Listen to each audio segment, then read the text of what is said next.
Hey, good morning. Hey, if you are new, I'm Charlie Lofton, the lead pastor here, and really glad you are worshiping with us. If you're here online or in person, either way, really glad that you are here with us today. Quick announcement before we kind of get into it. There have been times we've been trying over the last year to kind of give kind of like business finance updates, and we've been doing it at the beginning of a sermon every month or two, and we're trying something different. I just want you to be aware of it. We're going to start recording kind of 5-minute-ish videos and kind of release those put those out about once a month. And so be looking for that. You should see it if you get the Grove email. You see a link to it. It'll come out on social before that.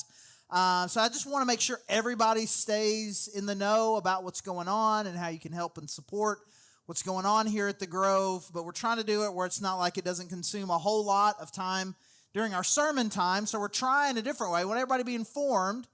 And Sunday morning can be difficult because there's new people here. It can kind of take away. And so the only way this is going to work, though, is when you get the email or you see it and you got to click. You got to click. And it just for my sake, just click and just even watch, just let it play out so we get the view, right? I want to know that people at least are looking, right? So if you would, just please do. I want you to be informed. I want you to feel connected on what's going on here. But we want to try to keep Sundays just more about worship and teaching, so just be on the lookout for that for the next couple of days. We're starting a new series today, and we are talking about just kind of these three key aspects kind of the vision and mission of our church. And if you've been to Connections, you've heard these, and if you've been around here, you've heard us talk about these things pretty much every year for the last several years. These three very key, very simple principles that kind of guide the mission of our church. We want to love God, love people, and make disciples. This is what God has called us to. And so we spend some time talking about this every year, in part because it's really important, in part because it's a good rhythm, but really it's a time for me, it's a time for our staff to kind of stop and evaluate kind of how are we doing in really the core functions of what it is that God's called us to. And so over the course of these 3 weeks, you'll hear us mention some things. Feel like maybe we're doing well, some things that we can improve on as a church. And so at the same time, kind of as we're doing this, I would encourage you to be doing the same thing personally. Because as you're trying to figure out kind of, how's my life going? How's my spiritual life going? Am I being and doing who God's called me to be? Kind of evaluate, because even though these are kind of the three core principles of our church, but really they're just kind of three foundational principles of what the Christian life is: loving God, loving people, making disciples. So we're going to be talking about it as a church, but I'm hoping that also individually you can be thinking about, hey, is my life headed the right direction? Because I don't know about you, but for me, the idea of orientation, being oriented, is really important to me. Actually, my counselor helped me with this a couple of months ago. It was kind of eye-opening for me that, like, if I walk into a situation and I don't know what's going on, I don't know what, it's important for me, like, the questions I'm always asked: who all's going to be there? How long are we planning on staying? Just kind of whenever we're doing something, I kind of like to know. And so not only is it important for me, but then I like to help other people. And I'll tell you this kind of a silly example. I'm the guy who, in our family, if there's going to be a kind of a potentially complicated movie, I'll go see it first. I'm the screener, and it could come out of it as like, hey, I don't think you'll enjoy that. Or I think you will, but I need to tell you something first. How many of you seen the Oppenheimer? More hands. We need more. It's actually a really good movie. It's very powerful. It's kind of overwhelming at points. Somebody asked me the other day, is it stressful? Is it stressful? I'm like, I mean, I can tell they're stressed. I know what's going to happen. I mean, they're uncertain. Is the test going to work? I don't know. I think I know. It's intense, but I don't know that I was particularly stressed. But here's the thing that I said to the fam. It's important that you understand that there are three storylines at different times that are going on simultaneously. There's the main storyline, which is the development of the atomic bomb, which is not a spoiler, right? Come on, okay? This is what it is.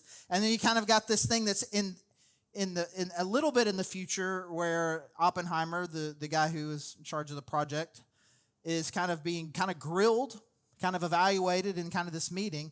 And then even further in the future is centered around Robert Downey's character being converted. He's going to be confirmed, right? And here's the confusing part. This part, the part that is most in the future, is the black and white part. So don't get confused by that. So these are this kind of information that I give out.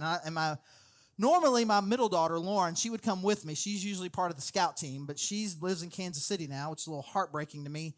We didn't get to do that together. She actually got to see it before I did, and then when I saw it a couple of days later, I was like live texting her during the time we were talking about it. And I said all this to my older daughter, Maylee, who I didn't know would want. I didn't say, I don't know if you're going to like this or not, but she turned out she loved it. And then I took Heidi to see it on Friday, and both of them were like, man, I needed that. So if you're nervous because you think, now I've helped you get oriented, right?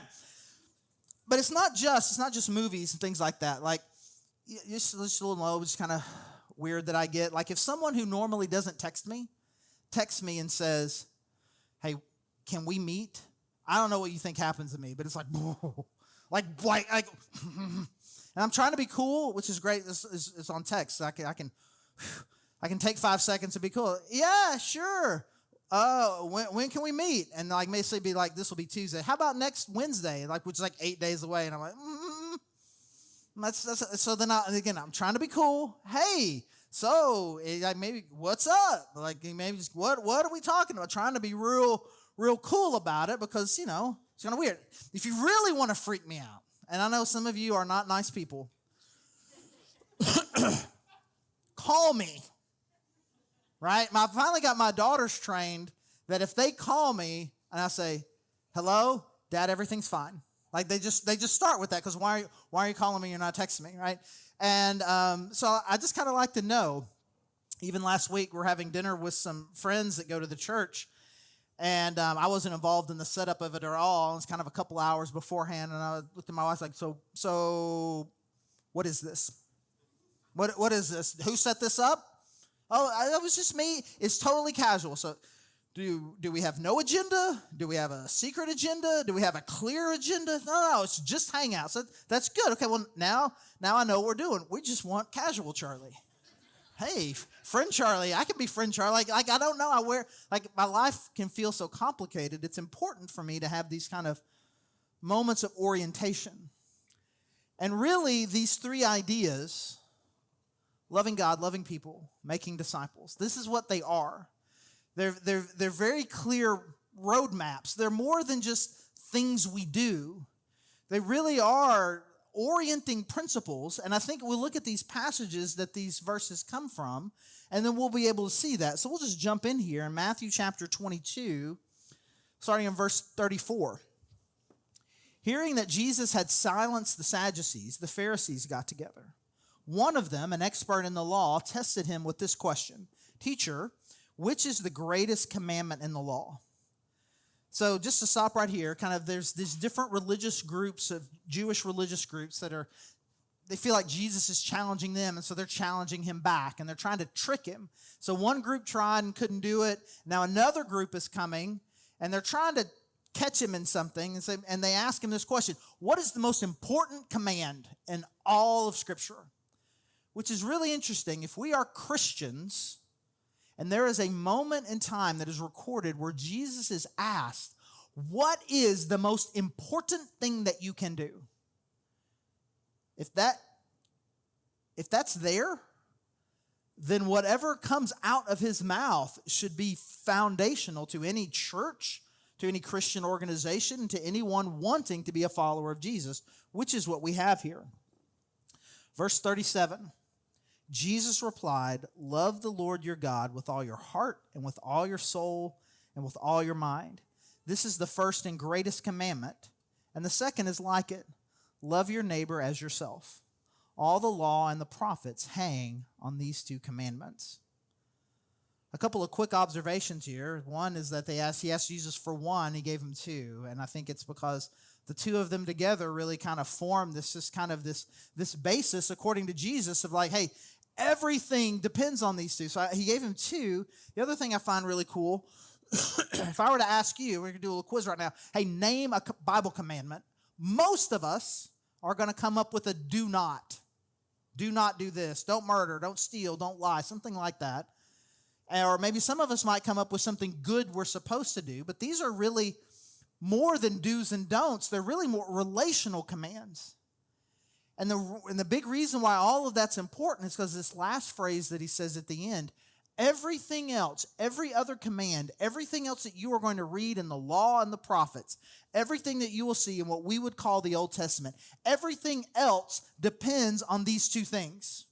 Which means, if you are doing these two things well, everything else is just telling you how to do it. You do these two things well, and you're doing everything. But the reverse is true. You can do all the do's and don't the don'ts.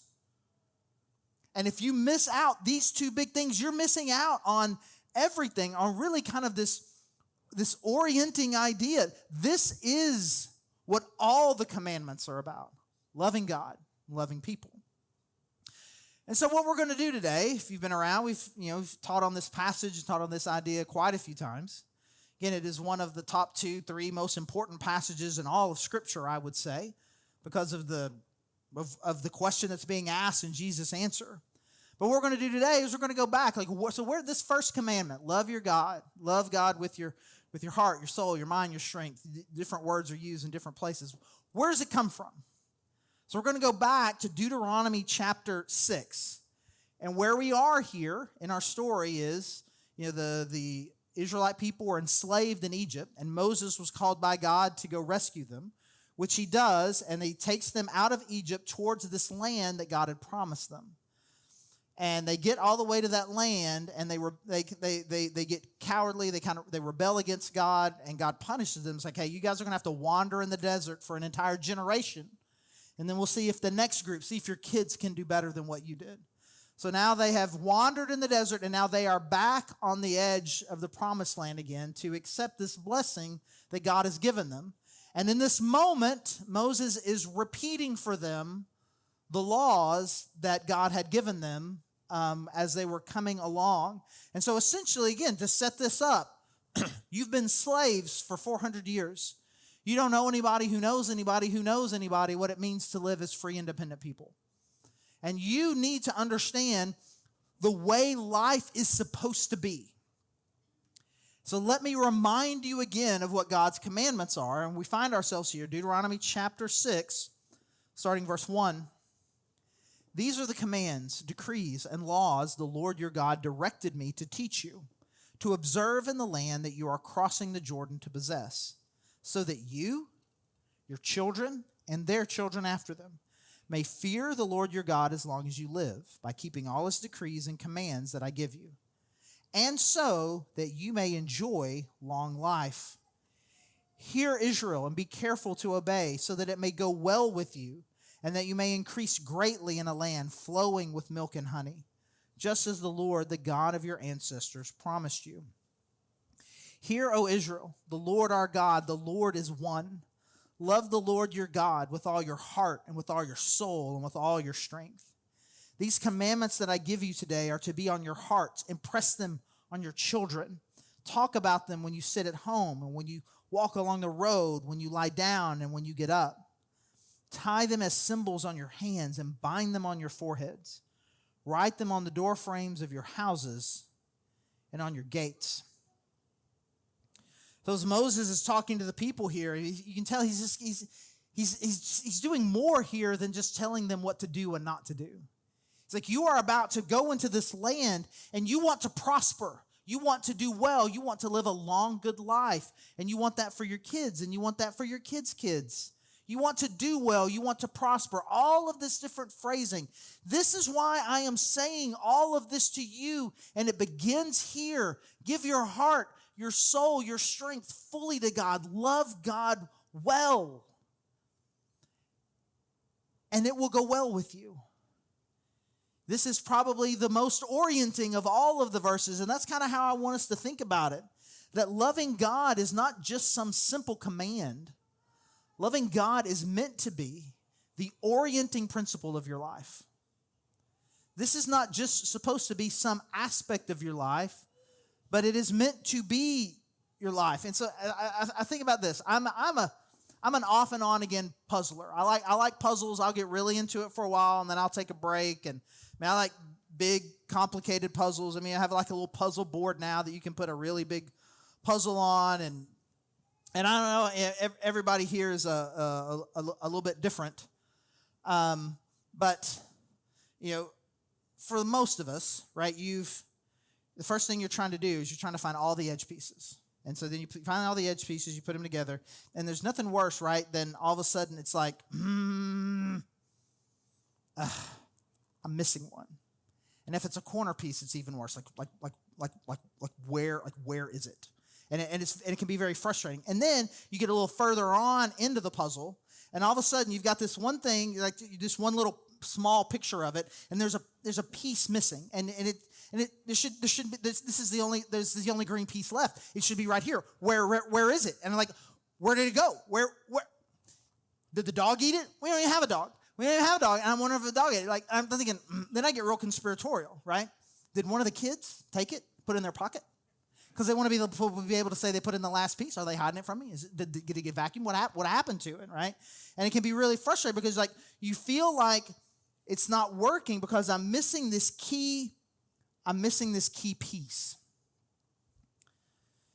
And I think some of us come to church with kind of that idea. That I've got my life that I'm putting together, and I've got all of these different pieces, and it feels like something's missing. And I'm hoping that I can come and get this God piece and put it in, and then it will make sense. It'll be good. But if I were going to use that metaphor to describe what I believe that God is trying to communicate to us, what Jesus is saying in Matthew, what Moses is saying here in Deuteronomy, is that God is not a corner piece. He's not a centerpiece. Loving God, it's the picture on the front of the box. It is that part that tells you what even this is supposed to be. And if we don't understand that having God as the primary, loving God is kind of this centerpiece, this center point of our life, then we're missing out. We're trying to assemble the pieces of a puzzle that we don't even know what it's supposed to look like. And it is a connection and a love for God that then tells us what this is supposed to be. And so we're not supposed to come here trying to add some little piece to our life, but we come here to hear from God because it is our relationship with Him, it is our connection with Him, it is our devotion to Him that orders the pieces. I mean, there's lots of different metaphors that you can use. It's like you don't have like this, like spokes on a wheel. Like I've kind of got, well, this is my personal life, and this is my family life, and this is my work life, and this is my spiritual life. And nope. He's the hub from which all of these different spokes come out. This is the key because we're all in different ways. We connect with some of these different phrases. I want it to go well with me. I want to enjoy long life. These are the things that I want. I want my kids to do well. And he's like, however you would define it, I want life. I want meaning. I want fulfillment. I want joy. I want peace. If that is what we want, then we need to move God from just simply a piece of the puzzle of my life and turn Him into the picture.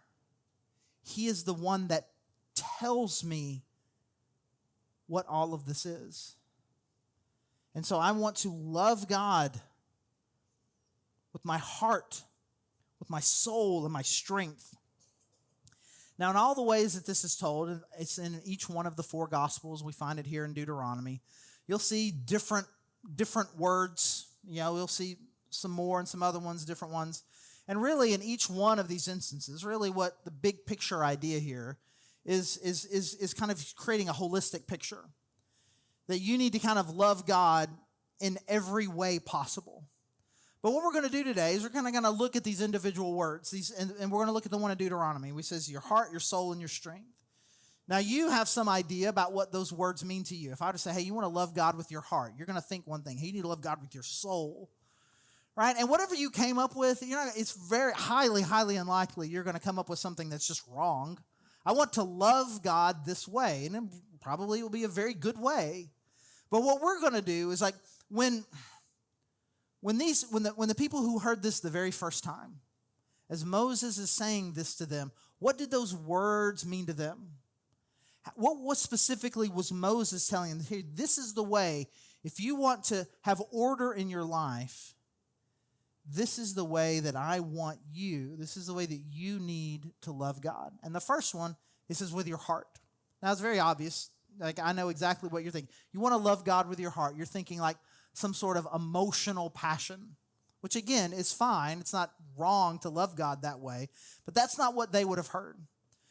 When they hear this word heart, what they would have thought of is more just kind of, again, it really is kind of an orienting thing. How do I make sense of life? Heart is kind of the source of where wisdom comes.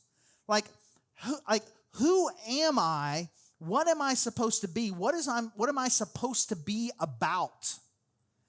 If I'm supposed to be a dad, what does it mean to be a dad? If I'm supposed to be a husband, what does it mean for me to be a husband? Like, where does the thing that's like connects all the dots in life, that connects my brain in the way that we would talk about it, right, helps me make sense of the way that the world is supposed to be?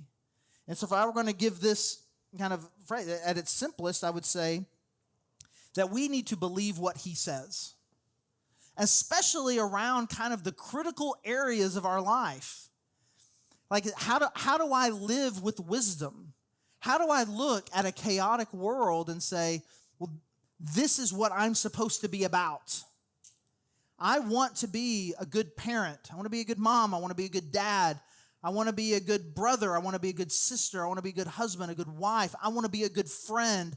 How do I make sense of relationships? How are relationships supposed to work?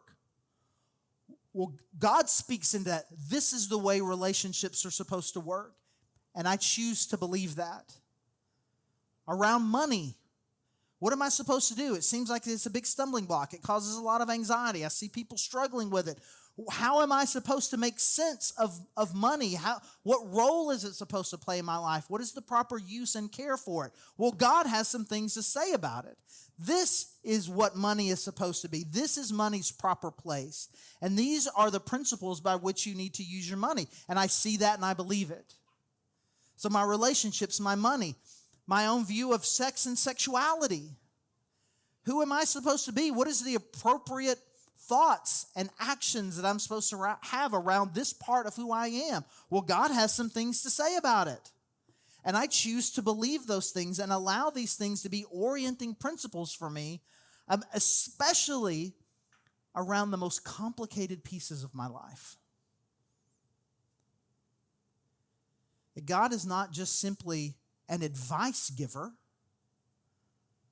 If I'm trying to make sense of life, I go to the one who is the architect of life, and he tells me. He tells me. But some of us like to argue back with him, as if he's like, hey, God, how should life work? Well, you should do this. Like, I don't know about that. I don't know if you've ever seen this. There's actually some really funny, some memes and things I've seen out there. The Twitter account of the card game Uno, like the official account, of the people who make the game. They'll come out there every now and then and remind some of us of what the rules are. And it gets actually pretty heated. Where again, it's not just some random account. This is the account of the people who produce and make this game, who wrote the rule book. They'll come out and say, you can't play a draw two on another draw two. And people will be like, no, you don't even know what you're talking about. Like, what do you mean you know what you're talking about? It is like literally Uno. You can't put a draw four on another draw four. No, that's not how we play. Well, okay, that's not how you play, but I'm telling you what the actual rules to the game are. And it's funny to watch people argue with the creator of the game about what the rules to the game, in fact, truly are. And some of us are a lot like that. Cranky, arrogant people on social media arguing with the creator. I guess I could say the game of life, but that's actually the name of the game. The creator of life about what the rules should be, rather than being someone, I'm going to humbly submit myself to the creator and architect of the game, the creator and architect of life. But it's more than that. It's more than just simply that. Like, I want to love God with my heart, but also with my soul. And I say soul, and most of us are going to immediately go to kind of this eternal, the eternal part of us, that which will live forever. And again, the English word soul certainly has a lot of that connotation to it. But if we were to take the spiritual realm out of it, and I say your soul, right? Okay, now you're starting to think more about music or passionate music of some sort. Now we're getting a little bit closer. Because the idea of soul, what they would have heard is that part of you that is built to really emotionally and relationally connect. When you have a great friend, it's your soul. Your soul is connecting with their soul. When your marriage is going well, it is your soul that is connecting with your soul. And what we have here is God saying, I want you to love me with your soul. And so it's deeper and more than just believing what God says, is that he wants us to pursue intimacy with him. He is calling for a deeper relationship, something deeper and more than just simply he's God, he's Lord, he's King, he tells me what to do and I say yes. That is a part of it, but he's also calling us to not just simply a king relationship, a Lord relationship, but what we'll see a lot in the New Testament, a father relationship. And as someone who very recently really kind of has two full-fledged adult daughters, they both have jobs, they both live someplace else. One of them, our middle daughter Lauren, she lives in another state now. I have no commands to give them. There are no rules that I have that they have to live by. Our relationship is not that anymore. And what I crave from them is I want them to know me. And I want to be able to love them, and I want to have a deep personal relationship with them. Now, the incompleteness of that metaphor is we don't graduate, we don't age out of a system where we are no longer under the authority of the Lord and Creator of the universe. But there is a sense in which our relationship with God becomes more complete and, in fact, does become more mature, while I continue to allow myself to submit to what he says life is supposed to be. I also know that he wants me. He loves me, and I want to love him as someone that I am pursuing a passionate friendship, father-child relationship with. So, with our heart, with our soul, and with our strength, and there's really nothing particularly complicated about this. Strength being in what you do, love God well. And so at its simplest, we'll say this: I believe what he says. I'm pursuing intimacy. And I'm also going to do what he says. But in addition to doing what he says, there's kind of also a sense in which, hey, in whatever you're doing, love God in it. So doing what he says means if he says that I should worship together with other believers, I'm going to do that. If he tells me that I should be loving and helping the poor, I will do that. Feeding the hungry, yes. If I need to go to tell the world about who Jesus is so that they can know him, I'm going to do that. Whatever he tells me I'm supposed to do, I'm going to do those things. But in addition to that, in all the things that you're doing, in the games that I play, in the job that I have, driving in the car, in whatever it is that I'm doing, however it is I'm using my strength, in what I'm doing, I'm going to honor God. With who I am, with what I do, with what I believe, in the way that I connect with him, in all aspects of my life. Loving God is an orienting principle for me. And then we're going to spend some time next week talking about loving people and how that functions the same way. And then we're going to end with making disciples. And fast forward here a little bit, like this idea of, because all these things, like really what I'm saying here is I'm going to do what he says. I'm going to believe what he says. I'm going to do what he asks. All this, that's what it means to be a disciple. I'm a life oriented around being a follower of Jesus. And you may hear all that and think, I don't know what I'm supposed, I don't know these things. And this is kind of fast forwarding a little bit, but I've got a special guest here on the lobby. I don't know if you saw him. It's Dave with a ministry called Downline. Got donuts. You should totally go see him. He's a great guy, and they've got a great ministry. They teach a class basically to help you get the equipping and the knowledge that you need to really understand the Bible, to understand who God has called you to be, and to get some practice in doing some of the things that he's called us to, which is to help and teach others. It's an incredible class. It was in Northwest Arkansas for a few years. They took a break, and now they've got a new staff team here. This will be their second year. Our first year, our very own Matt Vaughn took the class. And you need to know this. They had an awards banquet, and he was Student of the Year. So when you see him, you need to tell him. And if the youth are watching this online right now, give him a high five right now to him. It's an incredible deal. And I don't want to oversell it to the point to where you need to understand it's a big commitment. It lasts the entire school year. It's quite a few hours a week. There's some cost to it, but it is an incredible. It is most certainly worth the conversation. Because one of the things that I feel like is really important for us is we've got to get, as a church and as individuals, reoriented around what God has called us to. To not be people who are coming here to get a little more religious, to kind of develop a quality spiritual life, but to allow these principles that Jesus has given us to be the defining orientation of our life. That what my life is about loving God well. What my life is about is loving people. What my life is about is becoming and making disciples. And we need to start with number one, that my life is about loving God well. And so I'm going to choose to believe what he has to say about where life really is. I'm going to pursue a relationship with him.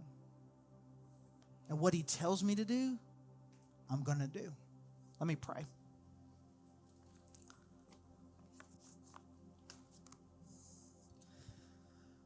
God, I do pray. I pray that none of us here are coming here and we're just trying to be religious. Trying to get a little spiritual boost. And God, if that's why we're here, I'll take it back. I'm glad that's why we're here today.